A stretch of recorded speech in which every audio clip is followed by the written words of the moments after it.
Bismillahirrahmanirrahim. Assalamualaikum warahmatullahi wabarakatuh.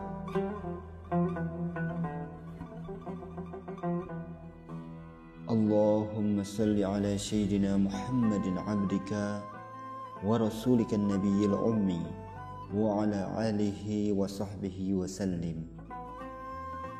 Rabbi israh li sadri wa yassir li amri wahlul 'uqdatam min lisani yafqahu qawli.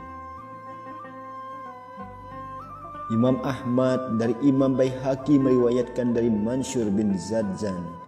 Ia berkata, kami mendengar bahwa orang alim jika tidak mendapat manfaat dari ilmunya, penduduk neraka berteriak karena bau busuknya. Mereka berkata, apa yang engkau lakukan wahai orang yang buruk? Kau telah mengganggu kami dengan bau busukmu. Tidakkah cukup bagimu penderitaan dan kesulitan yang kami alami ini? Maka ia menjawab, aku adalah orang alim yang tidak mendapat manfaat dari ilmuku. Diceritakan bahwa sebagian sahabat dekat Al-Junaid melihat Al-Junaid dalam mimpi setelah beliau wafat. Beliau ditanya, bagaimana perlakuan Allah padamu? Beliau pun menjawab, telah musnah semua isyarat, telah hilang semua ibarat, telah punah semua ilmu pengetahuan, dan telah habis semua tulisan.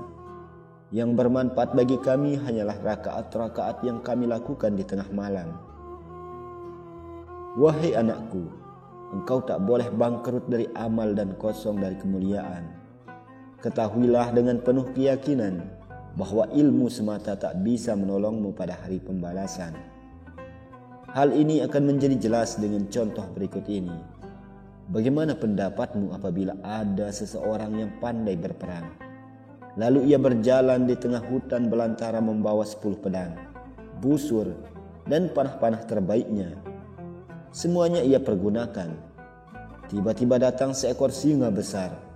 Apakah hanya dengan senjata-senjata yang dikenakannya itu ia terlindungi dari buasnya singa?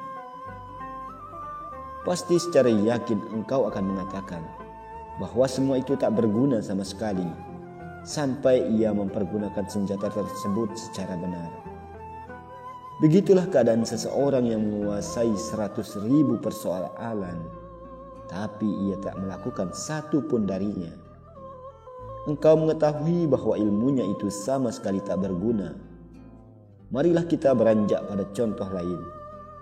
Jika ada seseorang yang sedang sakit panas, kemudian ia mengetahui bahwa kesembuhannya dapat diperoleh dengan menelan obat tertentu, tapi ia tak menelannya, maka pengetahuannya tersebut tak bisa menyembuhkannya dan tak bisa mencegah penyakit yang ada sampai ia mengaplikasikannya.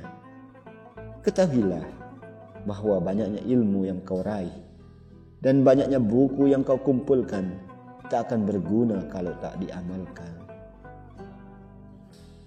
Wahai anakku, jika engkau tak siap menerima rahmat Allah Azza wa Jalla dengan amal saleh, maka rahmat tersebut tak akan sampai padamu. Perhatikanlah dalil Al-Quran ini.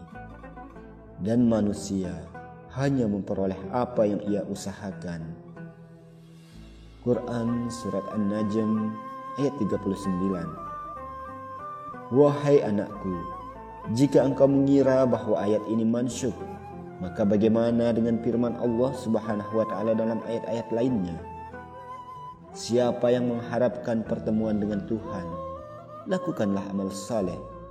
Quran Surat Al-Kahfi ayat 110. Sebagai balasan atas apa yang mereka lakukan, Quran Surat Al-Waqiah ayat 24. Sesungguhnya orang-orang yang beriman dan beramal saleh, mereka mendapatkan surga Firdaus dan mereka kekal di dalamnya. Quran Surat Al-Kahfi ayat 107-108. Kecuali orang yang bertaubat, beriman dan beramal saleh. Quran Surat Al-Furqan ayat 70. Selain itu, bagaimana pendapatmu tentang hadis yang berbunyi, Islam didirikan atas 5 hal: bersaksi bahwa tiada Tuhan selain Allah, serta Muhammad utusan Allah, mendirikan salat, mengeluarkan zakat, puasa Ramadan, dan haji ke Baitullah bagi yang mampu.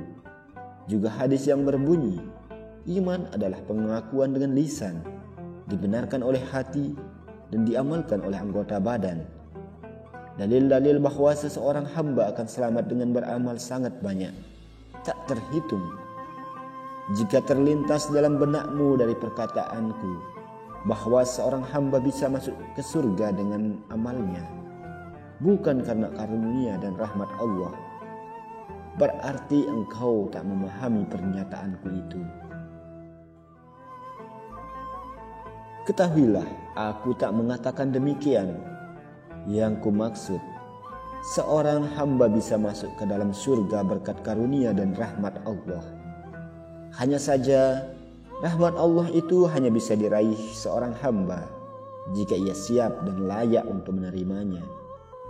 Semua itu hanya mungkin terwujud dengan melakukan apa yang diperintahkan, menghindarkan apa yang dilarang, serta senantiasa taat, bertakarrub, dan ikhlas dalam beramal, sebagaimana yang ditunjukkan oleh firman Allah Subhanahu wa taala dalam Quran surat Al-A'raf ayat 56 yang artinya, sesungguhnya rahmat Allah sangat dekat dari mereka yang berbuat ihsan. Di sini Allah memberitahukan bahwa rahmatnya dekat kepada orang-orang yang berbuat ihsan.